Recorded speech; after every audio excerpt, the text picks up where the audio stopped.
Hey guys, I thought it might be kind of fun, just with it being Christmas quite soon, just to briefly talk today about a Christmas film. And I could sit here and talk about all these sort of classics that everybody talks about all the time. It's a Wonderful Life, Christmas Carol, one of the versions of that. How the Grinch Stole Christmas, or Home Alone, I suppose, is another one that sort of comes to my mind quite quickly. But no, I thought I'd talk about maybe a more obscure, not particularly fondly remembered Christmas film, Jingle All The Way. I'm not quite sure why it's called that, because I don't think they even play Jingle Bells throughout the entire duration of the film, and I don't know if that maybe they thought that title had sort of a double meaning, but it doesn't seem to sort of relate to anything that really happens in the film. But anyway, it's not particularly fondly remembered, I think sort of mainly because of it focuses more on the sort of commercial side of Christmas, and also maybe the fact that it stars Arnold Schwarzenegger and Sinbad. They're not exactly actors you think of, as family-friendly kind of films, Christmas especially and everything. And I gotta say, actually, they don't work particularly well in this film. Arnold is, he's Arnold, you know what he's like. He's very sort of tight on certain kinds of authoritative kind of roles, and this one doesn't really sort of fit with him at all. Sinbad, the funny thing is, actually, his character, actually, I really enjoy. I think he has a lot of really good lines, and there's a couple of really good rants that, still speak well, even more so today, I think, about, how much bullshit, there is going on for Christmas, over Christmas time. But I don't think Sinbad really sells it very well. I don't think he's particularly good in this. I think if they got a better actor in, that could have been a really interesting kind of character, but Sinbad kind of ruins it. He's not great. And now that I really think about it, a lot of the acting in this film, actually, isn't all that spectacular. You've got Jake Lloyd as the kid in this. Of course, is best remembered for playing Anakin Skywalker in The Phantom Menace. And he's, if possible, probably worse in this film than he is in Phantom Menace. I didn't think that was possible, but I think that has actually happened having rewatched the film. But anyway, I better sort of just quickly talk about the plot. The plot is basically, one of those workaholic parents who never spend any time with their kids. They need to get a toy for their child at Christmas, and they leave it until the last minute, rather foolishly. But I think a lot of parents do sort of put it off a lot of the time because we all have busy lives. I can completely sort of understand why that happens a lot of the time. And it turns out the toy his child wants, it's a Turbo Man action figure. It's a fictional superhero. They're completely sold out. It's the big toy that all the kids want every year. It's like the... I'm trying to think, actually, what are the big selling toys nowadays? I have no idea what they even are. I suppose maybe probably Frozen merchandise is probably the big thing this Christmas, isn't it? Even though that film's 2 years old or something. Basically, the main sort of body of the film is him trying to get this toy for his kid, and at the end he succeeds. Kind of, again, focusing on the commercial side of Christmas, and again, it's the kind of cliched workaholic parent trying to do something to prove that they do love their child. Yeah, it's maybe not a particularly good setup, but I think the way they go about it in maybe probably the second half of the film is quite interesting.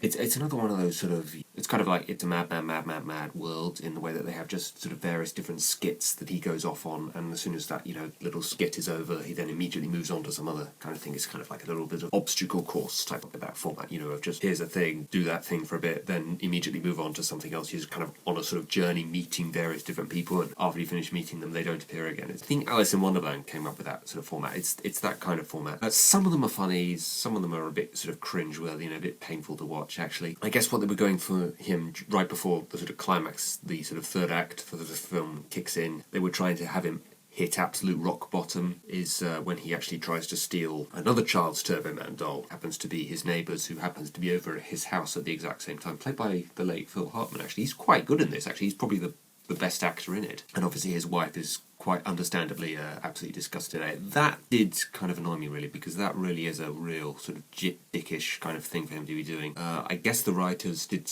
kind of understand him doing this. You really sort of don't like him as a result of him actually doing that, because basically after he's done it, he does sort of say to himself, this isn't right, this is really totally wrong for me to be doing this, and he's about to go back in, and that's where he's caught. The film does a sort of okay job at trying to get us to like this guy who really isn't a particularly good father, actually, now that I sort of really think about it. It's kind of another one of those Ferris Bueller type formats of, we're actually sort of rooting for the guy that's actually more in the wrong here. You've got the good father who we hate, or we're supposed to hate anyway. And then you've got the not particularly good father who is going about things in the wrong way, who we're actually supposed to like. It's kind of a difficult thing to get across, and I think the film, for the most part, does just about manage it, but it's just sort of barely. It's difficult at times to sort of really understand why we're supposed to be rooting for this guy. I think probably the other problem is, again, only about half of the jokes in it really work. A lot of them are the ones that really don't work. They're quite painful, actually, to watch. But the thing I think that makes the film work for me is the third act, where they have a sort of Thanksgiving-style parade. I don't know, do they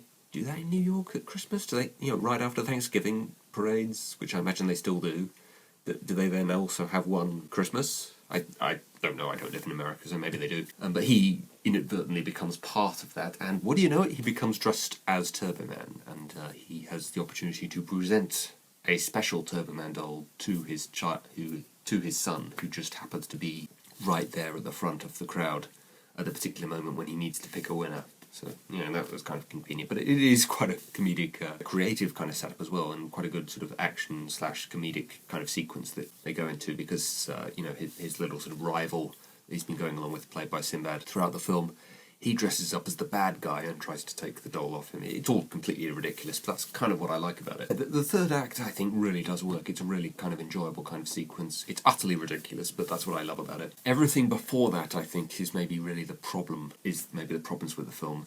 It's just not particularly entertaining, and it's not particularly funny at times. Arnold's character, it's really difficult to like him at times. So the film has a lot of problems. I don't really agree with the sort of common criticism I think there's been, focuses too much on the commercial side of Christmas. I actually kind of like that about it, because it's kind of a good sort of social commentary on how ridiculous the commercial side of Christmas is, and just how painful it is to have to go through all that stuff. Obviously, it's exaggerated, the kind of pain that Arnold's character has to go through in this film. It's obviously, I can't imagine it's really anything like as bad as that, although I hear these reports about people being killed on Black Friday, and maybe it is like that, and I don't live in America, so it's hard for me to say, but I can't believe it's quite as ridiculous as it's the way it's portrayed in this film. But it's quite a good satire of that idea, and it's quite a good sort of way to just sort of showcase, this is what your parents have to go through to get you the stuff you want for Christmas, have a bit of appreciation for what they have to go through.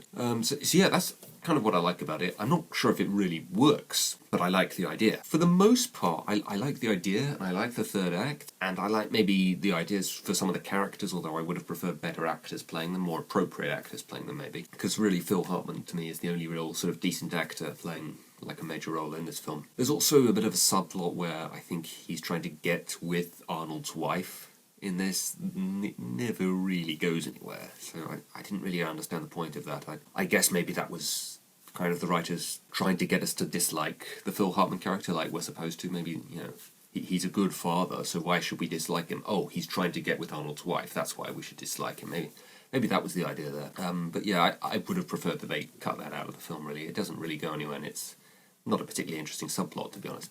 I do kind of like it for the most part. I wouldn't go as far as to say it's a good film, because there is a lot of stuff in it that just doesn't work, and I actually find kind of painful to watch. But I like the idea, and I like some of the joke. If you haven't seen it, it might be worth checking out. If you've seen a lot of Christmas films, and you fancy seeing a different one, you may enjoy parts of it, I would say. I wouldn't go as far to actually call this a good film, really, because there is a lot of stuff in it that really isn't very good.